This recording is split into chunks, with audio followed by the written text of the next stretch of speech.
लेकिन कई लोग इतना पैसा खर्च भी करते हैं लेकिन वे बुरे कर्मों में खर्च कर देते हैं। कई लोगों का पैसा खर्च होता है लेकिन उनका गलत कर्म में हो जाता है।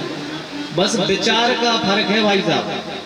आपके विचार कैसे हैं? आपके विचार यदि अच्छे हैं तो आप भी लाभ उठाओगे, संसार भी लाभ उठाएगा।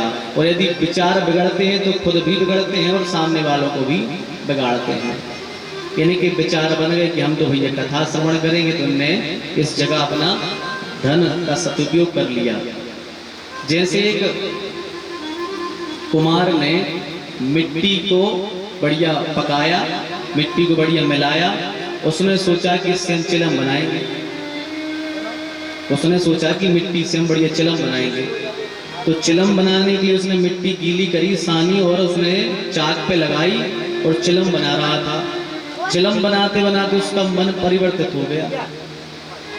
उसका मन परिवर्तित हो गया तो चिलम बनाते बनाते उसने एक सुराही बना दी, बढ़िया एक मटका बना दिया। सुराही सब समझते होंगे, सुराही बना दी उसने पानी पीने वाली। अब जब वह सुराही बन गई तो पता है उस मिट्टी में से आवाज आई, उस मिट्टी में से आवाज आई कि कुम्हार देख, तेरा केवल इतना सब विचार बदला, मेरा तो सारा जीवन बदल गया। कुम्हार ने कहा कैसे भैया, हमने क्या किया? बोले तेरा तो इतना सा विचार बदला, मेरा तो जीवन बदल गया।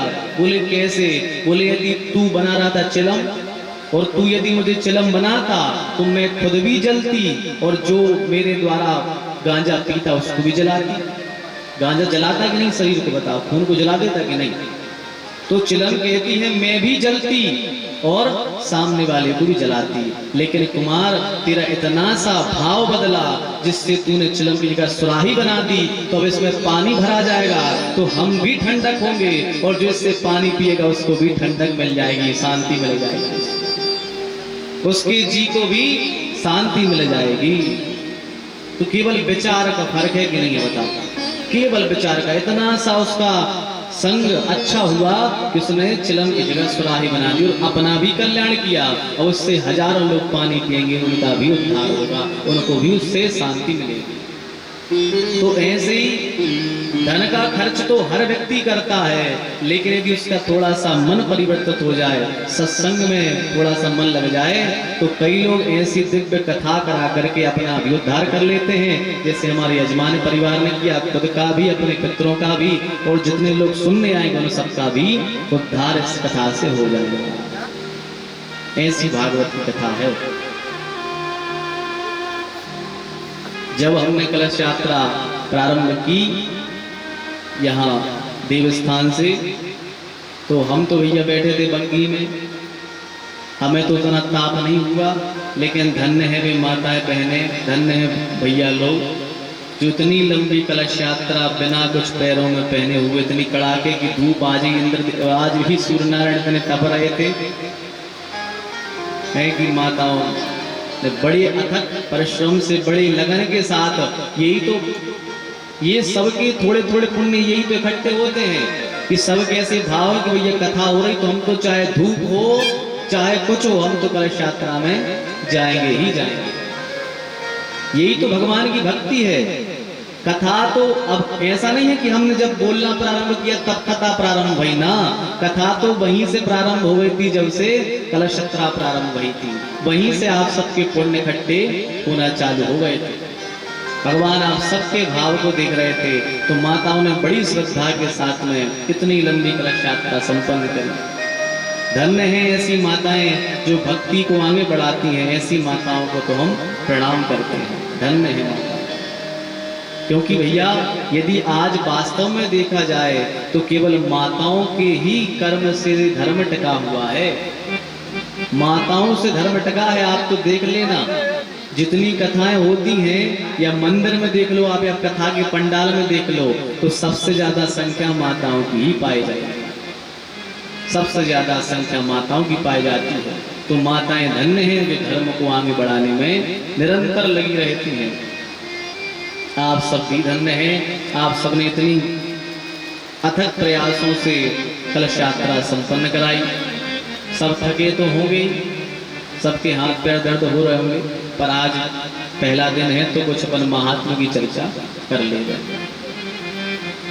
तो आप सब परम सौभाग्यशाली हैं जो आप सबके इस परिवार में, आप सबके इस घर में और इस भूमि में श्रीमद् भागवत महापुराण की कथा आज पधारी है।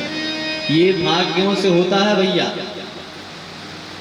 हर चीज आपको पैसे से मिल जाएगी, कोई भी चीज चाहो पैसे से मिल जाएगी, और कोई भी चीज चाहो तो कर्म करने से मिल जाएगी।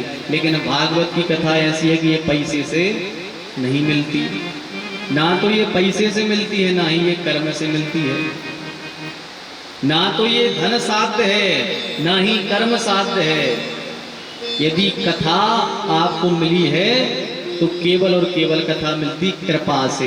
यह कृपा साध्य है। आज ठाकुर जी की इच्छा हुई है कि आप सबको दर्शन देना है, इसलिए ठाकुर जी स्वयं चल करके आए और आप सबके सामने उपस्थित हो गए हैं। स्वयं भगवान चल करके आए हैं भैया।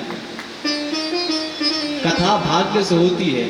अच्छा, एक बात और है, भागवत के दूसरे अध्याय में लिखा है महात्मा के, भाग्योदयेन बहुजन्म समर्जितेन सत्संग मंच लभते पुरुषो यदा वै अज्ञान हेतुगत मोह मदांधकार नासं विधाय हि तदोदयते विवेकः। भाग्योदयेन बहुजन्म समर्जितेन, भागवत में लिखा है बहुजन्म समर्जितेन भाग्येन। जब व्यक्ति के एक जन्म के नहीं, दो के नहीं, 10 जन्म के नहीं, 100 जन्म के नहीं, 1000 जन्म के नहीं, जब अनेकों जन्म के भाग्योदय होते हैं, तब जाकर के भागवत भगवान हम सब पर कृपा करने के लिए हमारे घर पधारते हैं। कथा कराना तो बहुत बड़ी बात है। यदि कभी किसी कथा को सुनने गए हो भागवत को, और कथा में बैठे बैठे मन में आ जाए कि क्या कभी भागवत भगवान हमारे घर भी आ पाएंगे, तो सुखदेव जी कहते हैं ऐसा भाव आना भी कई जन्मों के भाग्योदय के उपरांत ही संभव हो पाता है। फिर कथा करा लेना तो बहुत बड़ी बात है, बहुत बड़ी बात है कथा कराना। आप सबके आज माता पिता धन्य हो रहे होंगे, आप सबके पितर लोक में बड़े खुश हो रहे होंगे कि चलो भैया आज हमारी संतानें, आज हमारी वंश बेलें, आज देखो क्या पितर पक्ष में ठाकुर जी कथा श्रवण कर रहे हैं। इन 15 दिनों में पितर अपने घर घर आते हैं, 15 दिनों में पितर घर घर आते हैं और वे देखते हैं कि हमारी संतानें, हमारे नाती पोता, हमारे बेटा हमारे निमित्त से कौन सा धर्म पुण्य कर रहे हैं। वे देखते हैं और जो अपन करते हैं वो अपने पितरों को प्राप्त होता है। जो भी हम धर्म पुण्य इन 15 दिन में करते हैं वो हमारे पितरों को लगता है। चाहे आप पूजा पाठ करो, चाहे कथाओं को सुनो, कुछ भी करो धर्म का कार्य, उन सब का पुण्य अपने पितरों को प्राप्त होता है। ये 15 दिन भगवान ने केवल और केवल विशेष करके पितरों को ही बनाए हैं, अपने पूर्वजों के लिए ही यह 15 दिन बनाए हैं। क्योंकि साल भर तो हम अपने पितरों को याद कर ही नहीं पाते, साल भर नहीं कर पाते। अरे यदि कभी अपने घर में 6 मासी पड़ जाए या बरछी पड़े तो लोगों को वह भी करने में बड़ी समस्या जाती है। इसलिए कई लोग तो तिरवी में ही 6 मासी और 12 मासी करा देते कि महाराज अभी निपटा दो, बाद का काम हम नहीं कर पाएंगे। कई लोग हैं तिरवी में कहते महाराज 6 मासी भी निपटा दो, भाई 6 पेंडा 6 मासी गोर परवा दो, और 12 मासी के भी 12 पेंडा परवाओ, 12 गिलास पंडितों को दो और भैया हम निपट जाए। कई लोग सोचते हैं, तो साल भर पितरों के निमित्त अपन कुछ नहीं कर पाते।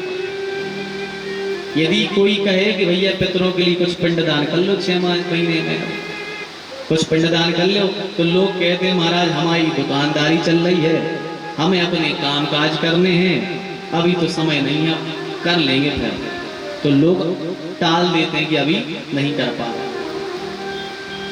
लेकिन भगवान ने कहा कि भैया यदि देवताओं को प्रसन्न करते रहोगे और पितरों को प्रसन्न नहीं करोगे तो लफड़ा बन जाएगा। यदि केवल आप देवताओं को प्रसन्न करते रहे और आपने पितरों को प्रसन्न नहीं किया तो लफड़ा बन जाएगा। क्योंकि पितरों को सबसे पहले प्रसन्न करना चाहिए, देवताओं से भी पहले पितर प्रसन्न होने चाहिए, वरना यदि आपसे देवता प्रसन्न है, आपके पितर प्रसन्न नहीं है, तो कितना ही पूजन पाठ करते रहो, कभी फल फूल नहीं सकते आप, कभी नहीं फल फूल सकते। इसलिए सबसे पहले अपने पितरों को प्रसन्न करना चाहिए, उसके बाद देवता प्रसन्न होने चाहिए। देवता तो ऐसे हैं, देव कार्य जो होता है वो ऐच्छिक होता है। देवताओं का काम ऐसा है कि यदि मन हो तो कर लो और ना हो तो ना करो, ना करने से कोई हानि नहीं है। लेकिन पितरों का कार्य तो करना ही करना चाहिए, पितरों को प्रसन्न करना ही करना चाहिए, क्योंकि यदि पितर रुष्ट हो जाते हैं तो वे चाहे तो आपकी वंश